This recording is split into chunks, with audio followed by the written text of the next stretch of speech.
Welcome to the channel, Drop of Water from the Source. We are excited to meet you, history lovers and curious about the hidden stories of the past. This is where we share exciting journeys of discovery, where history is not just dry lines, but vivid pictures of people, power, and surprising secrets.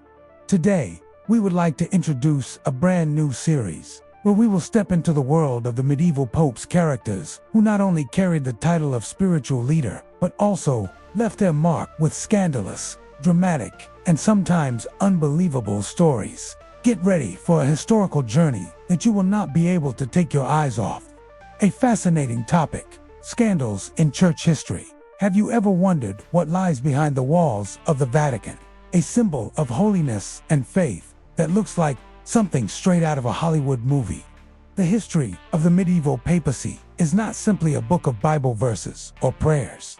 Instead, it is a book filled with chapters of power, corruption, and scandal that leave us stunned. There were popes who turned the holiest place into a lavish casino, those who sold the papacy to get money for their wedding, and even bizarre events like a corpse trial.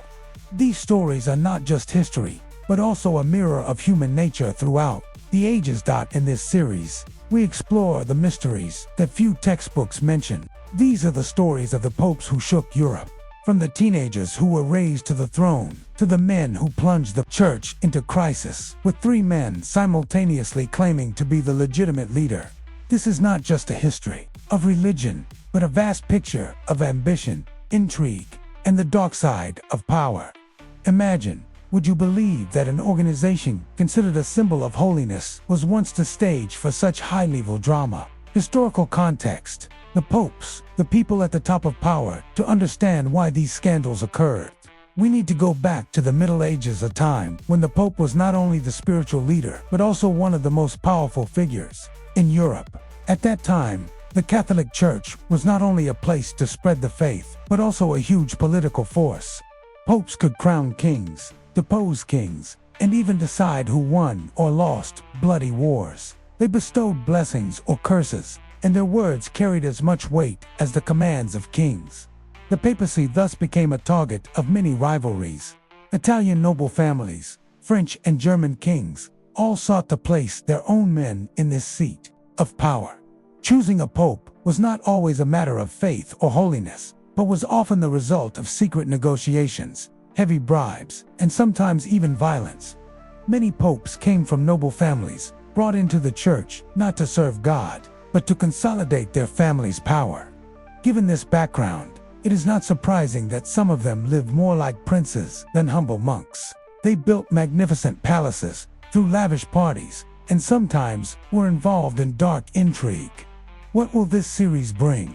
The series we're about to explore will take you through some of the most incredible people and events in the history of the church. We'll meet Pope John XII, a young man who ascended to the papacy at the age of 18 and turned the Vatican into a place of debauchery. He was accused of throwing wild parties, having affairs, and even having a mysterious end. Then there's Pope Benedict IX, a man who held the papacy 3 times, even selling it to get married, only to return to power when his marriage failed. We'll also learn about the Cadaver Synod, a bizarre incident in which a pope had his predecessor's body exhumed and put on trial as a form of revenge. The series also takes us to the Avignon period, when popes left Rome for France and lived as kings in magnificent palaces, causing much controversy within the church. And of course, we can't forget the Great Schism, a chaotic period when 3 popes simultaneously declared themselves the rightful leader, causing Christianity to fall into deep divisions. These stories are not just isolated events, but pieces that form a larger picture of how power and ambition can change an entire religious organization. Why is this topic still important today? Though they occurred centuries ago, the stories of the medieval popes are still deeply relevant to us today. Power, corruption, and scandal are not new to human history. Looking back at the mistakes of the past, we can see more clearly how absolute power can sometimes inevitably corrupt. These events are also a reminder that any organization, religious or secular, can be abused without transparency and oversight. Moreover, the fact that the Catholic Church has survived these turbulent times and survived and thrived to this day is a testament to the power of change and reform. Lessons from the past not only help us understand history, but also shed light on how we view the world today. Does power always corrupt? And how can an institution survive such crises? This series will help us find the answers. We hope this introduction has piqued your curiosity about the dramatic history of the medieval papacy.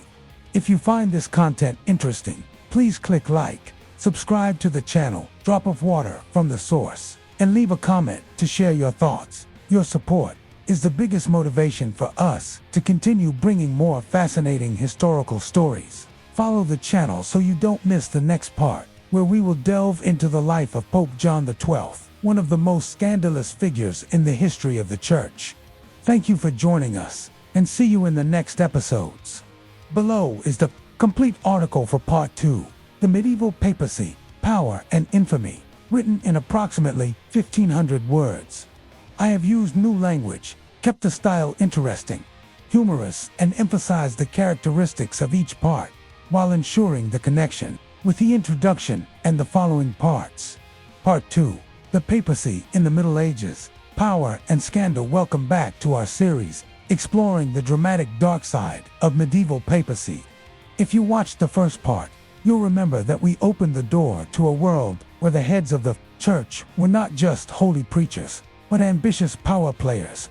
We mentioned names like Pope John XII, who turned the Vatican into a party venue, and Benedict IX, who saw the papacy as a commodity for sale. We even took a look at the bizarre Cadaver Synod, where a pope had his predecessor's body exhumed for trial. If you thought those stories were jaw-dropping enough, brace yourself, because today we're going to delve deeper into the ultimate power of the papacy and the shocking scandals that followed. Immense power. The king in the triple Haton medieval society. The Pope was not only the spiritual guide of millions of Christians, but also a true political boss. Just imagine, you could crown an emperor, remove a king from the Church with a wave of your hand, or even decide who had God's backing in wars. That was the power the Pope held. A decree from him could make even kings tremble, because in an age when faith was everything, the Pope's word was almost synonymous with God's will. On top of that, the papacy also possesses incredible resources, landholdings stretching across Europe, gold vaults filling the Vatican vaults, and sometimes even armies ready to fight under the banner of the cross. The papacy is thus not only a religious symbol, but also a hot seat that any ambitious person would like to jump into. But as the British philosopher Lord Acton once said, power corrupts, and absolute power corrupts absolutely. With such great power, it is not surprising that the papacy often becomes the center of dark intrigue, corruption in the light, bribery, and family power. Sadly, the road to the Vatican throne is rarely paved with holiness or piety. Instead, it is often paved with bags of gold, promises of riches, and secret handshakes in the shadows. The election of a pope in the Middle Ages was sometimes more like an auction than a sacred ritual. Cardinals, the men who held the votes, were often bribed with money, land, or promises of power. You could imagine it as an ancient version of modern election campaigns, except instead of TV ads, they were stuffing nobles' pockets with gold. Moreover, many popes were not humble monks, but the scions of powerful families, especially in Italy, where great families like the Colonna and Orsini saw the Church as a springboard for power. These men often had little interest in the Bible or in monastic life. They were thrust into the papacy to serve their family interests, turning the Vatican into a political tool. As a result, the Church was sometimes run by men who lived like kings, threw lavish parties, and were involved in scandals that would make even the most loyal believers blush. Scandalous stars, John XII and Benedict IX. See how far power and corruption have pushed the Church. Let's take a look at two superstars in the list of the most scandalous popes in history. John XII, the prodigal son pope. John XII ascended to the papacy in 955 at the age of 18. Yes, You read that right, a teenager was given the reins of the Catholic Church. Thanks to his powerful family in Rome, John XII jumped straight to the papacy without any experience in theology or ecclesiastical practice. But instead of guiding the church with wisdom, he turned the Lateran palace into a medieval dance floor. Historical accounts say that John XII was a gambler, drank heavily, and even toasted to pagan gods during wild parties. Some whisper that he turned the most sacred place into a brothel and ordained deacons in his stables. Hard to imagine. John's debauchery shocked Europe. Emperor Otto I, who had supported him, eventually had enough and deposed him. But John was no pushover. He returned to Rome with an army, regained power, only to meet a mysterious end. Some say he died suddenly while having fun with another man's wife, while others say he was murdered by a jealous husband. Whatever the truth, John XII's reign is an indelible stain on the history of the Church. Benedict IX, the throne traitor. If John XII was a wild young man, Benedict IX was a master of brazenness. He first ascended the throne in 1032, also with the support of his family. But Benedict's reign was marred by accusations of debauchery and corruption. He was banished twice by the Roman people, but like an uninvited guest, Benedict always found a way to return. The height of his madness came when Benedict decided to sell the papacy to his godfather, who later became Pope Gregory VI. Imagine selling the papal chair in a medieval market. Sacred throne. Used. Starting bid 10,000 gold pieces. But after pocketing the money, Benedict changed his mind and tried to reclaim the throne, leading to chaos as 3 men claimed to be pope. Eventually, Emperor Henry III had to step in to put an end to the chaos. Benedict IX had turned the papacy into a farce, showing that it was no longer a symbol of faith, but a commodity to be traded. The aftermath. Fractured trust and calls for change. These scandals were more than just headline-grabbing stories. They left a deep mark on the church and society. The Vatican's reputation plummeted, leaving many wondering whether the man in the tricorn was truly a messenger of God or just a saint in disguise. The power struggles and moral degradation shook the very foundations of faith, sowing doubt in the hearts of believers. Furthermore, these events sparked calls for reform. The people and some clergy began to speak out, demanding that the church clean up its act. Though it took centuries, these cracks eventually contributed to the Protestant Reformation, as many people decided to leave the church in search of different paths of faith. Papal scandals were not just temporary blemish points, but catalysts for great changes in history. Part 3. Scandalous Popes. John XII and Benedict IX. Welcome back to our journey into the dark, dramatic corners of Catholic Church history. If you thought the Middle Ages were all about swords, armor, and dry Bible readings, these 2 figures will make you think again. Popes John XII and Benedict IX weren't just heads of the church. They were also stars in the list of people who shocked the world with their level of scandal. Brace yourselves, because what's coming next will make you laugh and shake your head at the same time. Pope John XII, the teenager on the throne. Imagine you're 18, barely out of puberty, and suddenly tasked with leading the most powerful religious empire in the world. Sounds like the plot of a science fiction movie, right?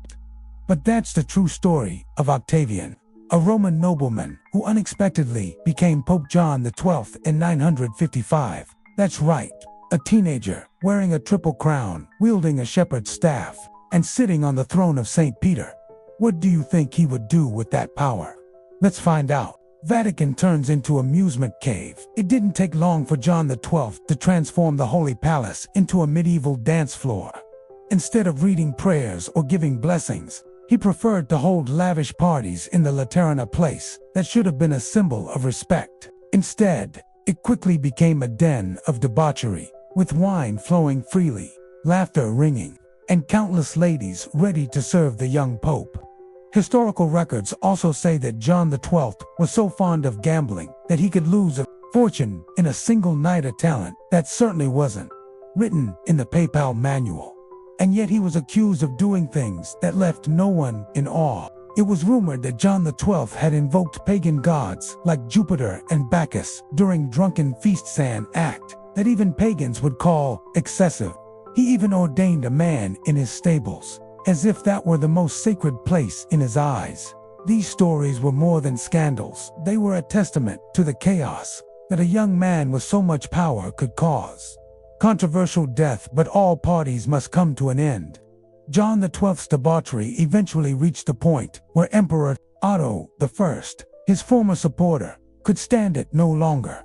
Otto marched his army to Rome, determined to depose the rogue pope. John escaped, then returned with a band of mercenaries to reclaim the throne.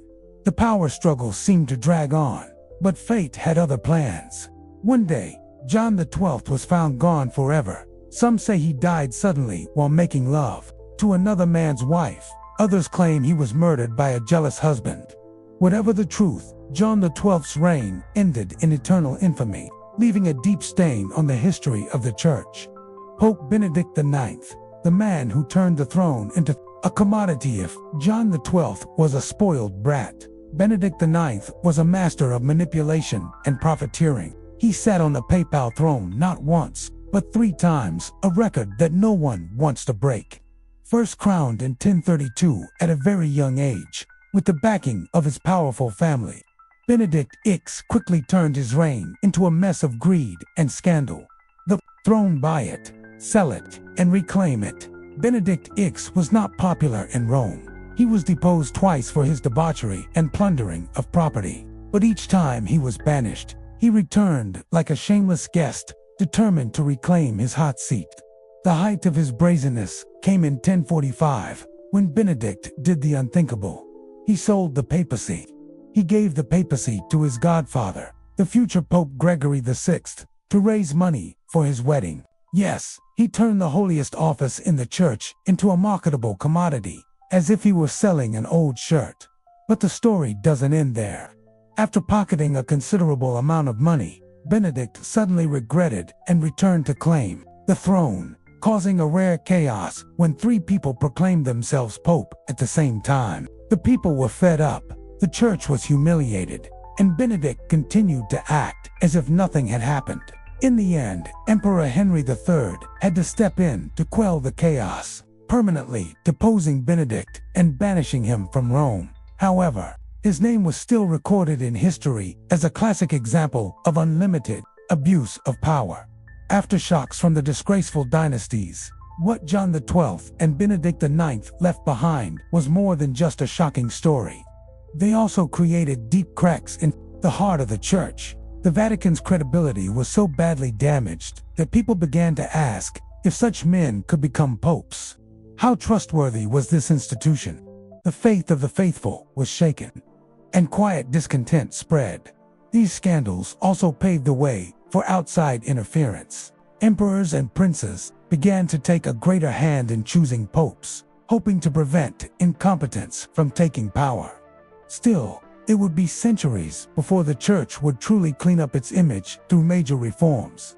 John XII and Benedict IX were thus not just scandalous figures, they were catalysts for change. We've gone through the incredible reigns of John XII and Benedict IX, but don't think that's the end of the drama. The next part will take you to an even more bizarre event, the Cadaver Synod, a trial where a pope orders the exhumation of his predecessor's body for trial.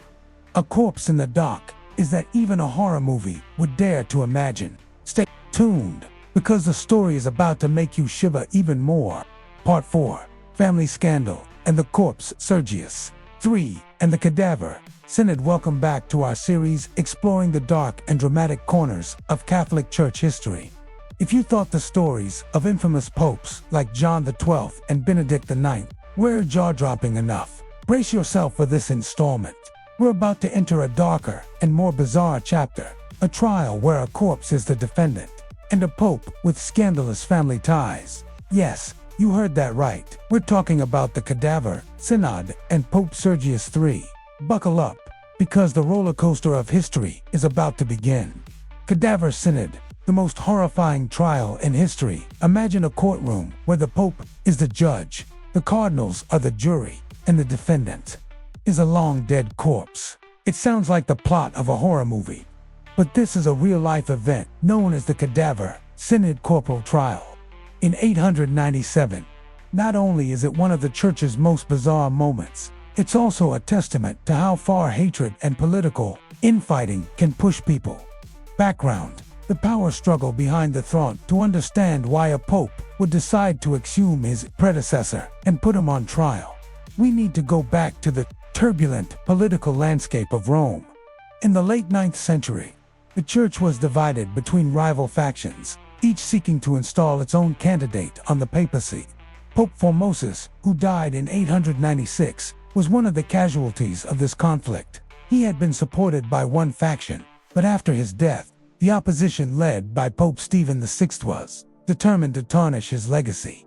Stephen VI, with the backing of a prominent family in Rome, wanted to not only depose Formosus on paper, but also humiliate him publicly. And what better way to do that than by putting his corpse on trial? That's right. In 897, Stephen ordered Formosus's body to be exhumed, dressed in papal robes, and placed on the defendant's bench in a formal trial.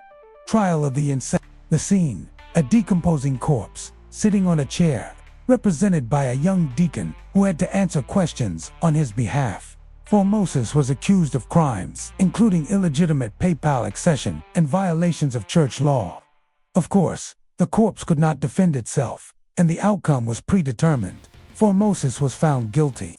His decrees were annulled, and the finger with which he had blessed was cut off. Finally, his body was stripped of his clothes, dragged through the streets of Rome, and thrown into the Tiber River like trash. But the story does not end there. The Roman people, accustomed to political drama, were horrified by this barbarity. They began to revolt, and Stephen VI was quickly overthrown, imprisoned, and eventually strangled. As for Formosus, his body was recovered from the Tiber and reburied with honor, but the stigma of the Cadaver Synod remained, a reminder of the madness that power can bring. Sergius III, family scandal, and family manipulation. If the Cadaver Synod was a horror show, the reign of Pope Sergius III was more like a mafia movie, where power was exchanged through scandalous family connections. Sergius III ascended the throne in 904, and his reign marked the beginning of what historians call the pornocracy, a period in which the church was dominated by noble families, especially the Theophylacti. The mysterious relationship with Marozia. Sergius III was famous not only for his brutality in purging his opponents, but also for his shady relationship with Marozia, a powerful noblewoman in Rome. Marozia was not only Sergius's lover, but also the real boss behind the Vatican throne. According to some historical sources, the two had a son, and this child later became Pope John XI. Yes, you heard correctly. One pope was the son of another pope. This not only violated the Church's law of celibacy, but also showed the extent to which noble families manipulated the papacy. Marozia did not stop there. She married several powerful men, and later her son, now by Sergius, also became pope. The Theophylacti family, with Marozia at its center, turned the church into a tool to consolidate family power, turning the popes into political pawns. The corruption of the church during Sergius III's reign. The church was not only dominated by family ties, but also became a corrupt institution. Sergius is said to have ordered the murder of two of his predecessors to clear his way to the throne. He also restored the decisions of the Cadaver Synod, declaring Formosus still a sinner, despite the widespread condemnation of the trial. All of these actions showed that Sergius III did not care about the holiness or honor of the church. He only wanted to consolidate his and his family's power. The aftermath, the decline of the church, and a warning: the events surrounding the Cadaver Synod and the reign of Sergius III are more than just shocking stories. They are emblematic of the profound corruption of the medieval church. Power was abused, morality was disregarded, and the papacy became a plaything in the hands of aristocratic families. These scandals caused the Vatican's reputation to plummet, and many believers began to question whether the institution was still worthy of its title as the House of God. Yet it was these dark times that laid the groundwork for later reforms. Public outrage and righteous clergy eventually led to major changes that gradually restored the church to its former glory. The Cadaver Synod and Sergius III are thus more than just stains. They are warnings of the consequences of letting power fall into the wrong hands. Part 5. Avignon and the Great Schism. The chaos continues. Welcome back to our drama-filled journey through the history of the Catholic Church. If you thought the stories of debauched popes, corpse trials, and power struggles were enough to make you dizzy, then prepare yourself. This installment will take you into a period when the church was not only in turmoil internally, but torn apart by unprecedented divisions. The Pope left Rome for France, and then there were the sight of three men wearing the triple crown, competing for the title of Vicar of God. Sounds like the plot of a Hollywood movie, right? But this is real history, and it's crazier than you think. Avignon. When the Pope decided to change the wind to France, imagine you're living in the 14th century, a devout Catholic who believes Rome is the spiritual heart of Christianity. Then one day, you hear that the Pope, the supreme leader of the church, has left Rome for Avignon, a small town in the south of France. Not for a few weeks vacation, but for nearly 7 decades. What happened to make this representative of God pack up and leave, setting Rome in turmoil, France in a trap? To understand this migration, we need to look at the context of the time. Rome in the late 13th century was like a battlefield. Noble families fought each other for power. The people rebelled, and the streets were chaotic, like a medieval version of an action movie. Meanwhile, King Philip IV of France, with ambitions to control the church, was secretly casting his net. In 1305, a Frenchman named Bertrand de Got was elected pope. Taking the name Clement V, instead of going to Rome to take office, he decided to stay put in France, and then moved permanently to Avignon in 1309. But don't think this was just a personal matter. Behind this decision was the hand of King Philip IV, who wanted to turn the church into a tool to serve the political interests of France. Avignon, with its strategic location and protection from France, became the temporary headquarters of the church, ushering in the period known as Avignon Papacy. It sounds like a long-term business trip, but in reality, it was a controversial historical turn. Live in luxury in the heart of France. If you thought the popes came to Avignon to live an austere life of vegetarianism and Buddhist chanting, you'd be wrong. Instead, they built a magnificent palace that looked like a royal residence. The Avignon Palace was a living testament to luxury, ornate stonework, banquets filled with fine wines, and dishes that would have made even the nobility salivate. Pope Clement VI, for example, was known for his extravagant lifestyle, and was rumored to have spent money like water, from expensive jewelry to banquets that lasted all night. But it was not just wealth that stirred the world. During this period, all the popes were French, and they seemed to favor the French crown over the common good of the church. The people of Rome were clamoring for the Pope to return, and other countries began to look askance as the church, now a French branch. The voices of discontent grew louder, and Avignon gradually became a symbol of the deviation in the history of Christianity. The Great Schism. One pope is not enough, there must be 3. After nearly 70 years of settlement in Avignon, pressure from all over finally forced the Pope to return to Rome. In 1377, Pope Gregory XI bravely returned to the Vatican, and everyone thought that everything was settled. But life is not as it seems. Just a year later, when Gregory died, the church fell into a new mess. The Great Schism, and this time, the drama level reached its peak. The election was damaged from the start. After the death of Gregory XI, the people of Rome panicked. They feared that the French cardinals would elect a French pope and drag the church back to Avignon. So they took to the streets, demonstrating violently, forcing the cardinals to elect an Italian. Under terrible pressure, the cardinals chose Urban VI, an Italian by birth. That sounded good, but Urban VI was a disaster. He was tough, autocratic, berated the cardinals mercilessly, and refused any compromise. The French cardinals, feeling betrayed, declared the previous election invalid, elected a new pope, Clement VII, and returned to Avignon.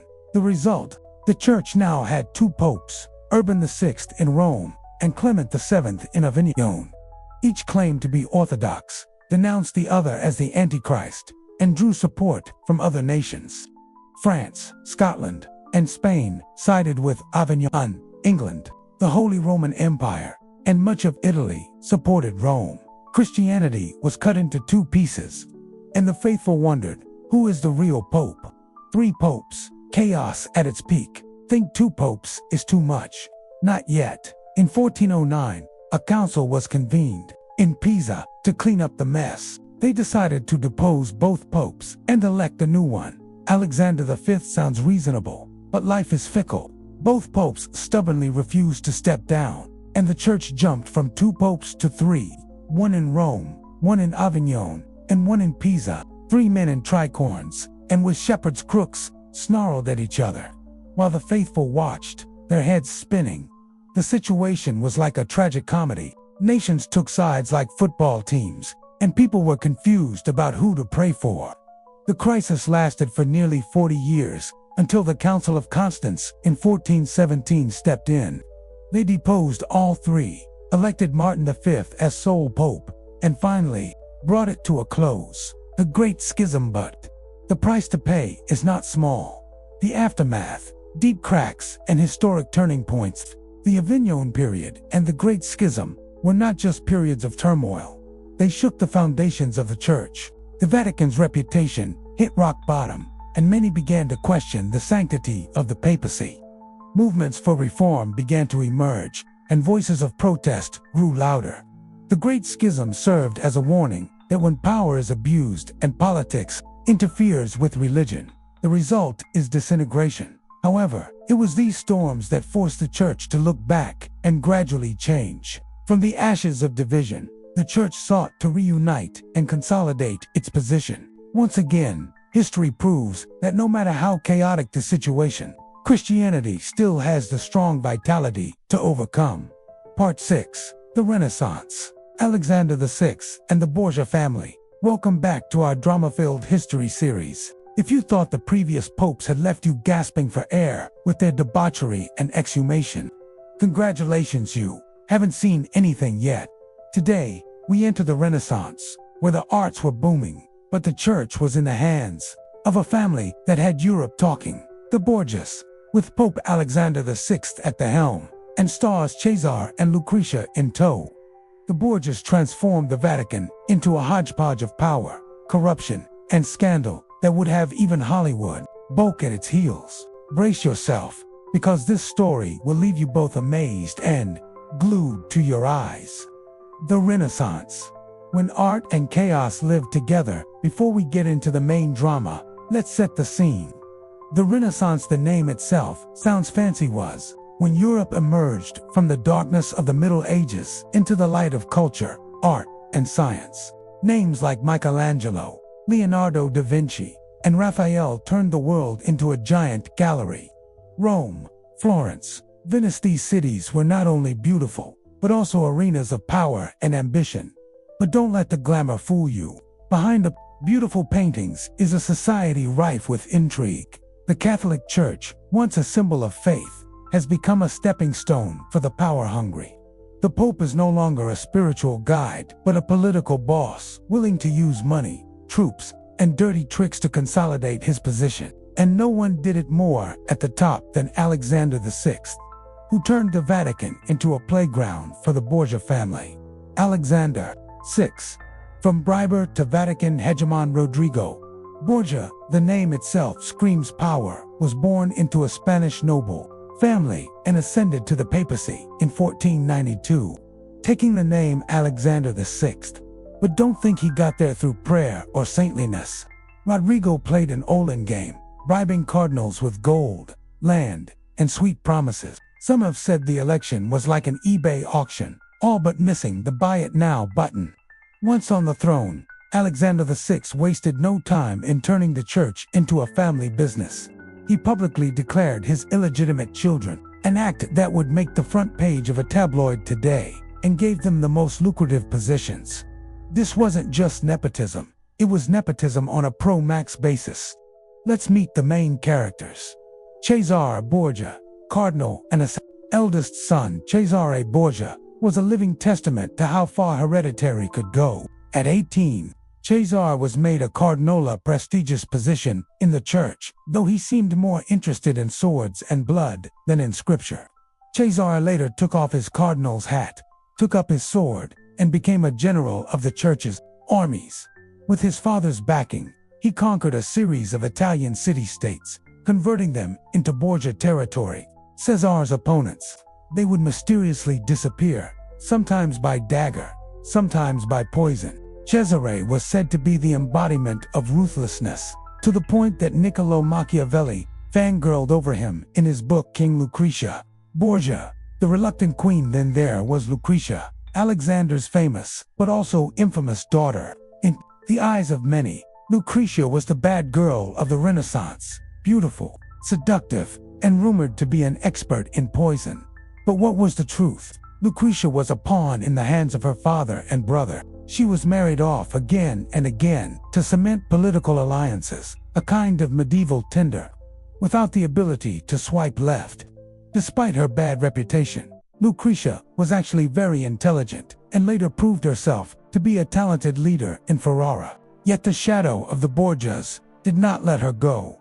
Scandal that shook the Vatican. Borgia-style parties now. Let's get to one of the Borgias' peak moments. Chestnut Feast, 1501. Imagine this. Alexander VI threw a lavish party at the Vatican, inviting cardinals, nobles, and a whole army of prostitutes. After feasting and drinking, the guests participated in games that were, how should we say, not for children under 18. There are accounts of them even competing to see who could perform the most, with prizes awarded on the spot.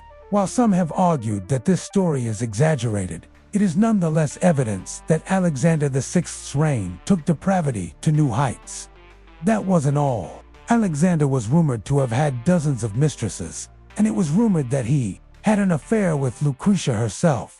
Although unsubstantiated, these rumors made the Borgias the most scandalous family in Europe at the time. The fall, when empires fall apart, but every dynasty, no matter how glorious, eventually comes to an end. In 1503, Alexander VI died under mysterious circumstances. Some said he was poisoned up, very Borgian ending, and others that he had fallen ill from his dissolute lifestyle. Whatever the cause, his death set off a chain reaction of family ruin. Cesare, deprived of his greatest support, was quickly captured by his enemies. He escaped, but was eventually killed in battle in 1507, leaving his dreams of hegemony in tatters. Lucretia was luckier. After years of family drama, she found a home in Ferrara, where she lived a more peaceful life and became a patron of the arts. But no matter how hard she tried, the Borgia name remained an indelible mark on her history, legacy, power, corruption, and eternal lessons. The Borgias were not just a dark chapter in the church. They were also an example of how power can turn men into monsters. Under Alexander VI, the Vatican became a tool for his personal ambitions, shaking the faith of millions. It was these scandals that helped fuel the Protestant Reformation. As people grew tired of the church's corruption, the Borgias were not all evil. However, Cesare, with his military prowess, was the epitome of a strong leader. Lucretia, though vilified, showed the resilience of a woman in a harsh world. They were complex, both loathsome and admirable, revealing the drama ahead. So, we've gone through the crazy story of the Borgias, but don't think the drama is over yet. Next up, you'll meet Pope Julius II, the warrior of God, who was not afraid to go into battle, and Leo X, who lived so lavishly that he accidentally sparked a religious revolution. Check back, because history has a lot more surprises in store. Part 7. Warrior Pope and Artist Julius II and Leo X. Welcome to a new chapter in the drama annals of the Catholic Church. If you thought previous popes like the party-loving John XII and the manipulative Alexander VI were the height of chaos, then meet the next two.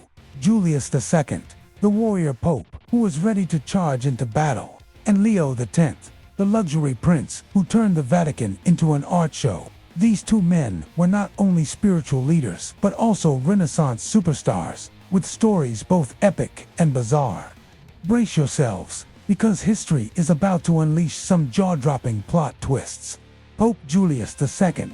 Sword and crown. Imagine a pope who didn't meditate in a temple or write letters to kings, but instead donned armor, picked up a spear, and led his troops into battle like a medieval general. That was Julius II, who ascended to the throne in 1503 after the turmoil of the Borgia dynasty. Nicknamed Il Papa, the Terrible Pope, he was not someone you wanted to confront either on the battlefield or in a debate. Used the sword to defend the faith. Julius II did not believe in peacemaking or lengthy negotiations. For him, the authority of the Church and the Papal States in particular had to be maintained by blood and fire if necessary. He personally led his army to conquer the Italian city-states from Bologna to Perugia, more like a warlord than a shepherd of God. Picture it, an old man with a white beard and a papal hat, riding through the dust of battle, shouting orders to his troops. If Hollywood were to make a movie about him, it would be a blockbuster mixed with Game of Thrones and The Godfather. But Julius II was more than a fighter. He was a brilliant strategist, skillfully forging alliances and using heavyweights like Cesare Borgia to further his cause. Thanks to him, the Church not only regained territory, but also consolidated its political position in the midst of a troubled Europe. Julius II was living proof that a pope could be both a preacher and a military leader, rare combination in history. Art tycoon amid Gunfiadone TB, too quick to think that Julius II was just a war maniac. He also had a passionate love for art, turning Rome into the most brilliant cultural center of the Renaissance. He was the one who commissioned Michelangelo to paint the ceiling of the Sistine Chapel, a decision that led to heated arguments between two stubborn personalities, but also created an enduring masterpiece with the image of God touching Adam's hand. Not stopping there, Julius II also initiated the construction of St. Peter's Basilica, commissioning the architect Bramante to design it. Although he did not live to see the project completed, his mark still resonates through time. Julius II, therefore, was a war god who knew how to leave a legacy not only with the sword, but also with the paintbrush and hammer and chisel. Pope Leo X, the dance of luxury. When Julius II died in 1513, the Church passed power to a very different figure, Leo X. If Julius II was the fire of war, Leo X was the splendor of feasting and art. Born Giovanni de' Medici, a descendant of the noble Medici family of Florence, Leo X ascended the throne at the age of 37 and decided to transform the Vatican into a Renaissance. Versailles, where art and luxury spoke for themselves instead of prayer. Life is like a never-ending party. Leo X didn't care much about war or politics. Instead, he loved lavish parties where poets recited, musicians played, and artists showed off their talents. He even owned a white elephant named Hanoa, gift from the King of Portugal, and regularly paraded it around Rome as a symbol of his wealth. Think of it like a modern-day influencer showing off his supercars on Instagram. Except Leo X's supercars had trunks and tusks. But Leo X was not all about pleasure.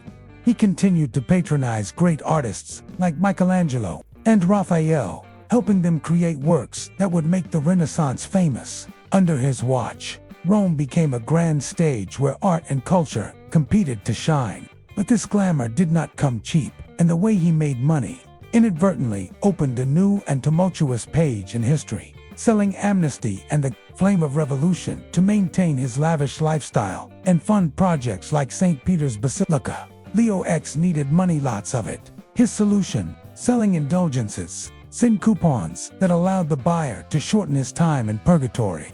Sounds like a medieval eBay promotion, right? Believers could buy indulgences for themselves, their families, and even their deceased ancestors. It was a goldmine for the Church, but also a time bomb waiting to explode. In 1517, a German monk named Martin Luther decided to speak out, posting his 95 Theses on the door of the Wittenberg Church. Luther criticized the greed and corruption of the Church especially the sale of indulgences. Leo Vex initially dismissed the issue, thinking it was just a small dispute among scholars. But he misjudged Luther's call spread like wildfire, leading to the Protestant Reformation, a movement that split the Catholic Church and shook Europe. When Leo X died in 1521, he left behind a fractured church with consequences that would last for centuries. He had gone from being a prince of the arts to paving the way for the collapse of the Vatican's absolute power. Two legacies, one Los Angeles II and Leo X, were the two extremes of the Renaissance. One used force to build, other used luxury to decorate. Julius II showed that a strong leader could raise the church from the ashes, but could also easily fall into a spiral of violence. Leo X, on the other hand, demonstrated that neglect and luxury could lead to irreparable rifts, yet both left a lasting mark. Rome under them was not only the center of religion, but also the capital of human art. Masterpieces like the Sistine Chapel ceiling and St. Peter's Basilica are testament to their talent and vision, and they remind us that even in times of chaos, people can still create miracles, sometimes at great cost. Part 8. Ancient Medicine, Strange Theory and Practice. Hello, curious fellow traveler on the road to history. If you thought ancient medicine was just a few herbalists grinding herbs by the fire, you're about to be amazed to the point of dropping your jaw. Ancient healing methods were not only bizarre, but sometimes resembled the plot of a horror movie mixed with black comedy. From asking the gods to give you guidance through dreams, to therapies that make you wonder, why don't they all just die? Ancient Medicine is a colorful and strange book, mixed with immature science, strong beliefs, and a little flavor of the supernatural. Buckle up, because we're about to visit the most bizarre clinics in human history. Your body, a hot pot of 4 flavors. Think of your body as a hot pot, and your health depends on whether the ingredients in it are in harmony. That's the idea behind 4 Humors theory, a big hit in ancient medicine. From ancient Greece all the way up to the 19th century. According to doctors of the time, the human body was powered by 4 divine fluids: blood, phlegm, yellow bile, and black bile. Each was associated with a personality and a natural element, which sounds like an old-fashioned psychological test. Blood sanguine, windy, lively personality, loves life like just one. The lottery, phlegm, water, a calm, slow-moving person. Golden, honey, yellow bile, fire, hot-tempered, irritable, as if just stuck in traffic. Black honey, black bile, earth, dark, pensive, like a lovelorn poet. When you are healthy, these 4 things blend together like a perfect symphony. But when you are sick, it means that someone in the group is rebelling. For example, a high fever. Surely, the yellow bile, fire, is burning too much. The solution: remove some of the blood from your body. That's right, they will take a knife and cut a line or put a few leeches on your skin to balance the body's hot pot. It sounds horrifying, but to the ancients, this was the pinnacle of science. Healing methods, from the divine to the disgusting weird, in theory, but ancient healing methods take the weird to a whole new level. Brace yourself, this list is not for the faint of heart. Thanks to God for diagnosis through dreams. In ancient Greece, if you were sick and didn't know what to do, you would head straight to the temple of Asclepios in Epidaurus. There, you would be cleaned, undergo a few rituals, and then go to an area called the Avignon to sleep. In your dreams, the god Asclepios would appear as a supernatural doctor, examining you and prescribing medicine. In the morning, you would tell the priests about your dream, and they would translate it into a treatment method. Some even said that the god operated in your dream, and when you woke up, your wound was completely healed. Magic, or the power of faith. For the Greeks, that was the best medicine of the time. Bloodletting, the more the better. Method: blood draw. Bloodletting was a superstar in ancient medicine. People believed that bad blood was the culprit of disease, so just remove it and it was done. From small knives, razor blades, to an army of hungry leeches, all tools were mobilized. Got a cold? Bloodletting. Broken leg? Bloodletting. Headache? Bloodletting. Again. The pinnacle of this irrational but reasonable was the case of George Washington. He died after doctors drained nearly 40% of his body's blood to treat a sore throat, a clear proof that sometimes treatment is more dangerous than the disease. Poisonous and dirty drugs. If bloodletting isn't enough to freak you out, take a look at the ancient medicine cabinet. Mercury, which we avoid like the plague today, was once considered a miracle drug. People drank it, applied it, and even injected it to treat everything from stomach aches to venereal diseases, not knowing how toxic it was. And yet, animal manure also stars on the list. Rat droppings for hair growth, crocodile droppings for contraception, bird droppings for eyesight. Sounds more like a witch's recipe than a doctor's. But for the ancients, these were serious medicines, top inventions that make you exclaim, wow. Despite its quirky ideas, ancient medicine also had its moments of genius that leave us nodding in admiration. Honey, natural bandage. The ancient Egyptians used honey as a secret weapon for treating wounds. They applied it to their skin to prevent infection, and modern science has proven them right. Honey has natural antibacterial properties. It was a simple invention, but it was so effective that it is still used in medicine today. Willow bark, the father of aspirin. The ancient Greeks and Romans did not have paracetamol, but they did have willow bark. They chewed or boiled the bark to relieve pain and reduce fever, not knowing that it contained salicin, the precursor to modern aspirin, an accidental step that paved the way for one of the world's most popular drugs. Acupuncture, small needles, big effect. While the West was busy cutting its skin and sucking blood, the Chinese had already invented they use Xingyi Dozi Toge into acupuncture points to regulate the body, treating everything from back pain to insomnia. Originally considered mysterious, acupuncture is now widely accepted in modern medicine. Who would have thought, right? Looking back, when superstition and science hold hands together, ancient medicine was like a chaotic party where primitive science, strong beliefs, and outrageous ideas danced together. Many methods made us laugh out loud or shudder in horror, but it was those crazy experiments that laid the first bricks for modern medicine. Each failed bloodletting, each strange medicine was a lesson, helping people gradually understand themselves better. Furthermore, ancient medicine taught us about the power of the mind.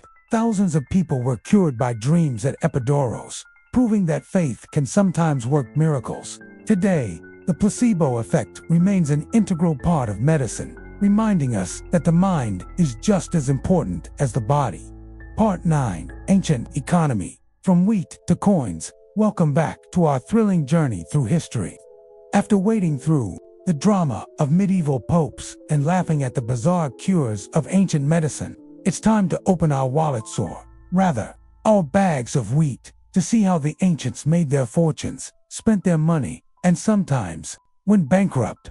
Ancient economics was more than just bartering and coining coins. It was a vivid tale of human ingenuity, innovation, and the painful lessons we learned. From wheat as wages in Mesopotamia to the first paper money in China, prepare for a trip through time where money tells the most surprising stories. Wheat and barley, the first currency of mankind, living in Mesopotamia 5,000 years ago, and your boss paid you not in cash or a bank transfer, but in a sack of wheat. It sounds like a joke, but that's how the ancient economy worked. In this cradle of civilization, wheat and barley were not only food, but also official currency, used to pay wages, pay taxes, and buy and sell everything from land to slaves. Grain account system. The Mesopotamians didn't have leather wallets or credit cards, but they did have vast granaries where wheat and barley were stored like gold in a modern bank. Temples and palaces acted as central banks, recording every transaction on cuneiform clay tablets. Want to buy a sheep? Hand over a few sacks of barley. Need to hire a builder? Pay in wheat. Workers were even paid in shekels, a unit of measurement based on the weight of barley. This system not only kept the economy running, but was also the first step in accounting, laying the foundation for modern books. Who would have thought that a tiny grain of wheat could make a big difference? Disadvantages of seed money, but don't think it was all smooth sailing. Wheat, while convenient, was also a hassle. It was susceptible to rats, termites, and mold if not stored properly. And imagine lugging several heavy sacks of wheat to the market to buy a pair of shoes. What? A logistical nightmare. Still, the system helped make Mesopotamia one of the world's earliest economies, proving that there are no limits to creativity, even when your wallet is a granary. Ancient Egypt, wheat and pharaohs' payslips in Egypt. Wheat continued to play a star role in the economy, but with a bit more layering. The Egyptians not only used wheat for barter, but also turned it into a complex payment system, almost like modern currency. Pharaoh's granary in Egypt, wheat was the lifeblood of the economy. Crops along the Nile provided abundant grain, which was stored in vast granaries owned by the pharaohs or in temples. Pyramids workers, from stonemasons to painters, were paid in wheat, beer, and sometimes linen. You can think of their monthly wages as a super savings package. A few sacks of grain, a jug of beer, and a piece of cloth for a shirt. It sounds simple, but the system kept tens of thousands of workers fed for centuries. Debt and credit. In ancient times, Egypt also had the concept of debt, something we still struggle with today. If the harvest failed, farmers could borrow wheat from temples or nobles, but at exorbitant interest rates, fail to repay. You could lose your land, or worse, your entire family could become slaves. This system shows that the Egyptians understood the value of credit early on, but it also reminds us that debt has never been fun. Whether in the time of pharaohs or the iPhone. Greece and Rome, coins are born. The world changes if wheat was the money of the early period. Ancient Greece upped the economic game with a revolutionary invention, coined around the 7th century BC. The Kingdom of Lydia, now Turkey, minted the first coins from an alloy of gold and silver called electrum. This was not only a technical advance, but also a revolution in economic thinking. Coins, portable currency coins, were small, portable, and had a fixed value, stamped with the king's seal.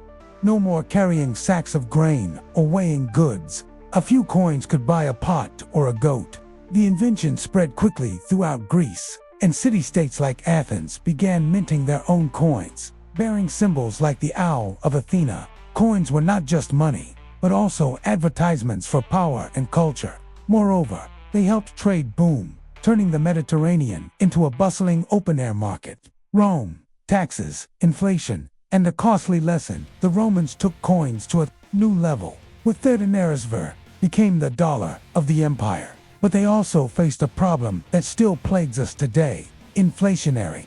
To pay for wars and lavish construction, emperors like Nero began reducing the amount of silver in their coins, causing their value to plummet. The result: prices skyrocketed, people suffered, and confidence in the currency collapsed.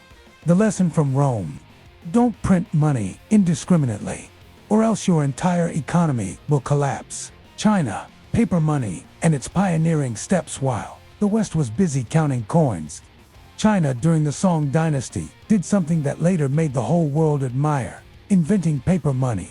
Around the 10th century, to avoid having to transport tons of coins across regions, merchants began using paper coupons to represent metal money. The Song dynasty recognized this potential and officially issued paper money, guaranteed by the imperial treasury. Paper money. The silent revolution. Paper money was light, easy to carry, and enabled trade to flourish. But it also came with risks. If too many were printed, their value would plummet. A lesson the yuan would later learn when inflation made their paper money worthless. Still, Chinese paper money was a testament to its time-honored innovation, paving the way for the modern financial system. India. Temple as Bankan. Ancient India, temples were not only places of worship, but also virtual banks. People deposited gold, silver, and valuables in temples, receiving receipts to withdraw later. Temples also provided loans at interest, financed public projects, and served as the economic centers of communities. This system shows that Indians understood early the value of trust and organization in financial operations. Lessons from the past. Light for today. Ancient economics is a journey from sacks of wheat to flimsy sheets of paper. While the tools have changed, the essence of economics has not. Humans have always sought to optimize, innovate, but have also been susceptible to the pitfalls of greed and abuse. From Roman inflation to Egyptian debt, these lessons resonate in the modern world, where we still grapple with money, banking, and financial crises. Part 10. Conclusion. Lessons from Epidaurus. Welcome to the channel Drop of Water of a dramatic historical journey, from scandalous popes to the glittering coins of ancient times. We laughed at bizarre medical treatments, shuddered at the corpse trials, and marveled at the economic creativity of the ancients. But today, we're ending the series with a special destination, Epidaurus, the ancient Greek healing temple, where dreams are not just dreams, but also medicines. Prepare for a story that is both magical and profound, because Epidaurus is not only about the past, it also offers lessons that will make you think about modern life. Epidaurus, where dreams become medicine. Imagine you are living in ancient Greece. Your body is sick and your local doctor can only cut your arm to drain the bad blood. In your desperation, you hear about a holy place called Epidaurus, where Asclepios, the god of medicine, can cure all suffering. Without hesitation, you pack your bags, carrying hope and a little curiosity. Welcome to the most famous spiritual spa in the ancient world. Temple of Healing. Epidaurus, nestled among the lush green hills of Greece, is not only a temple, but also a unique medical center. Sick people from all over flock here, not to get pills or antibiotic injections, but to sleep. Yes, the main method of treatment at Epidaurus is incubation. Sleep in a sacred area, Cadaver. Wait for the god Asclepios to visit you in your dreams. Before you go to sleep, you are cleansed. Participate in rituals and hear inspiring stories of people who have been healed. The atmosphere here is like a group meditation, mixed with a touch of mystery. In dreams, Asclepios might appear as a white-bearded doctor, holding a snake staff, a symbol of medicine to this day, and offer advice, herbal remedies, dietary changes, or even surgery in your dreams. In the morning, you would tell the priests about your dreams, and they would translate them into prescriptions or treatments.